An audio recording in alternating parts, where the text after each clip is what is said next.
ما هي العلاقة بين كرشك والفضاء الخارجي؟ تخيل معي أنك تأكل قطعة من البيتزا وقمت بالتهامها رغم أنها تحتوي على كمية كبيرة من البكتيريا. بعد مرورها بفمك ومن ثم المريء ومن ثم إلى المعدة، المعدة بيئتها حمضية جدا نسبة لإفرازها لحمض يسمى بحمض الهيدروكلوريك. هذا الحمض بدوره يقضي على كمية كبيرة من هذه البكتيريا. وفي زمان منصرم كان يعتقد العلماء أن المعدة لا تحتوي على أي نوع من الكائنات الحية، أي أن المعدة معقمة أو استيرال ولا تحتوي على أي نوع من أنواع الحياة. حتى في عام 1982 العالمان روبن وباري اكتشفا أن هناك نوع معين من البكتيريا، بكتيريا هيليكوباكتر بايلوراي، يمكنها أن تعيش داخل معدة الإنسان أو ما تسمى بجرثومة المعدة، عنده جرثومة المعدة يعني. وقد حازوا على جائزة نوبل بهذا الاكتشاف العظيم. وما زال السؤال قائما: ما العلاقة بين كرشك والفضاء الخارجي؟ نحن نركز في البحث عن الحياة داخل نطاق ضيق، تعريف حياة كالحياة الموجودة عندنا داخل الكرة الأرضية. قد نعتقد أن أماكن معينة لا يمكن أن يكون فيها أي نوع من أنواع الحياة، أماكن كمعدتي كنا نعتقد أنها خالية من الحياة، اكتشفنا أن هناك حياة بداخلها. 50% من سكان الكرة الأرضية تعيش داخل معدتهم جرثومة المعدة، ولكن لحسن الحظ أنها تكون خاملة ولا تسبب أمراض إلا عند نسبة قليلة. هذا يعني أن من بين كل اثنين يشاهدان هذا الفيديو أحدهما لديه هذه البكتيريا داخل معدته. في أواخر القرن السابع عشر قام العالمان أنتوني وروبرت بتطوير جهاز خطير جدا، جهاز يمكننا من رؤية عالم جديد من الحياة، ألا وهو المجهر الضوئي أو الميكروسكوب. كائنات لم نكن نعرف أنها موجودة أساسا، كائنات تتكون من خلية واحدة فقط. يمكنني بسهولة أن أفهم أن كائنات مثلنا كالبشر يمكننا تنظيم حياتنا، لديها أعضاء ووظائف مختلفة لكن يصعب علي أن أفهم كيف تستطيع بكتيريا بخلية واحدة، كائنات صغيرة جدا، تستطيع أن تعيش وتنمو وتتكاثر وتتغذى وتتطور. I can't believe it. الكائن الحي يتغذى وينمو ويتطور ويتكاثر ويتعامل مع البيئة المحيطة. هذا هو تعريف الحياة الذي درسناه في المدرسة. ولكن ألا تحس أن الأمر غريبا بعض الشيء؟ تتكون الخلية من ذرات، والذرات تكون مواد عضوية وغير عضوية تجتمع مع بعضها لتكون خلية مكوناتها غير حية وتصبح حية. أشياء غير حية عندما تجتمع مع بعضها وتصبح حية. كيف تستطيع مكونات غير حية أن تكون شيئا حيا ينمو ويتطور ويتكاثر؟ ما هو سر حياة هذه الكائنات؟ يا صديق، لماذا تعقد الأمور يا صديق؟ لماذا يا صديق تعقد الأمور هكذا؟ الإجابة في غاية البساطة: الكائنات الحية تنمو وتتطور وتتكاثر وتأكل الطعام. كلام ما علمي، أصبر، الكلام ده قديم. الكائنات الحية تتميز، لديها خصائص معينة درسناها في المدرسة. الكائنات الحية تأكل الطعام وتشرب الماء. دقيقة بس دقيقة، أصبر لي. وتأكل الطعام وتشرب الماء وتنمو وتتكاثر. هذه هي خصائص الكائنات. يا أخي خليك دقيقة. يا خلاص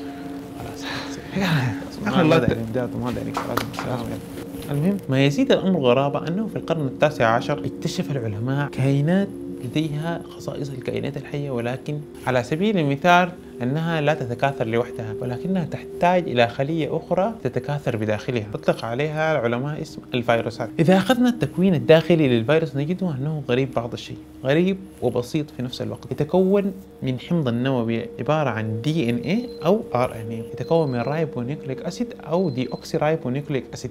يتكون الفيروس من هذا الحمض، يحيطه من الخارج غشاء، حمض نووي وغشاء فقط. فأصبح العلماء يتساءلوا: الفيروسات كائنات حية أم غير حية؟ الفيروسات تنمو وتتكاثر وتتطور وتتعامل مع البيئة المحيطة، لكنها تعتمد على خلية أخرى لتعيش بداخلها. فأصبح العلماء يتساءلوا: هل هذه الفيروسات كائنات حية أم غير حية؟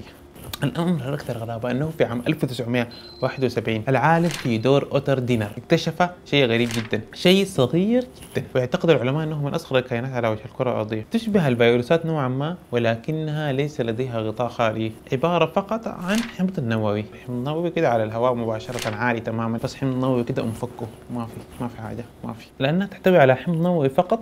وحتى الحمض النووي الخاص بها أصغر بكثير من الحمض النووي الموجود في الفيروسات، لهذا قاموا بتسميتها فيرويدز، كأنها فيروسات صغنونة كده. هذه كائنات تصيب النباتات ببعض الأمراض، النباتات فقط وليس الحيوانات. الإنسان عبارة عن حيوان يعرف أنه حيوان، ولكن الحيوان عبارة عن حيوان لا يعرف أنه حيوان. شكرا شكرا شكرا شكرا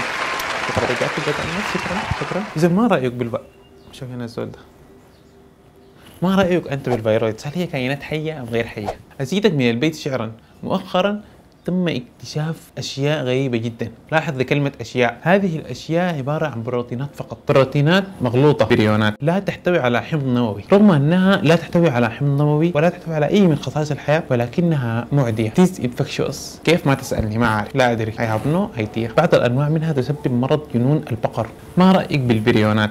هل هي كائنات حية أم غير حي؟ إذا قمنا بصناعة روبوت يمكنه صناعة روبوت آخر، هل هذا يعني أن هذا الروبوت يتكاثر؟ روبوت ويصنع روبوت آخر. صناعة روبوت مثله تماما يستنسخ نفسه. الميتوكوندريا جزء من عضيات الخلية. هذه الميتوكوندريا كانت عبارة عن خلية منفصلة بذاتها، ولكنها قررت أن تندمج مع خلية أخرى، أصبحت الآن جزء من خلية أخرى مع احتفاظها حتى الآن بحمضها النووي الخاص بها، ولكنها لم تعد كيان قائم بذات. هل الميتوكوندريا ما زالت كائن حي أم أنها تخلت عن حياتها وأصبحت جزء من كائن حي؟ أنا ما عندي لك إجابات، فقط أسئلة. كريات الدم الحمراء داخل جسمك أنت ليس لديها حمض، فقدت حمضها النووي، تدور داخل الدم من دون حمض نووي، إذا لا يمكنها التكاثر والانقسام. بعد 120 يوما تقريبا تموت، تأتي بدلا عنها كريات دم جديدة ينتجها نخاع العظم، لكن كريات الدم الحمراء لا تنقسم. ما رأيك بكريات الدم الحمراء؟ هل هي حية أم غير حية؟ الفيروسات ما بين الحياة واللا حياة. كريات الدم الحمراء أيضا لا تستطيع التكاثر. هل كريات الدم الحمراء خلايا حية أم غير حية؟ كلكم تعرفون أنه عندما حصان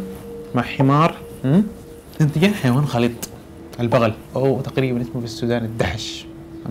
البغل حيوان لطيف، البغل حيوان يأكل الطعام، البغل حيوان يشرب الماء، البغل حيوان ينمو ويتطور، البغل حيوان لا يتكاثر، البغل حيوان كبير لا يتكاثر. الفيروسات يمكنها التكاثر إذا اعتمدت على خلية أخرى، لكن البغل لا يتكاثر. إذا ما الذي يجعلنا نقول أن البغل حيوان حي والفيروس حيوان غير حي؟ البغل لا يتكاثر، واحدة من خصائص الكائنات الحية أنها تتكاثر. واي؟ ما الذي يجعله لا يتكاثر؟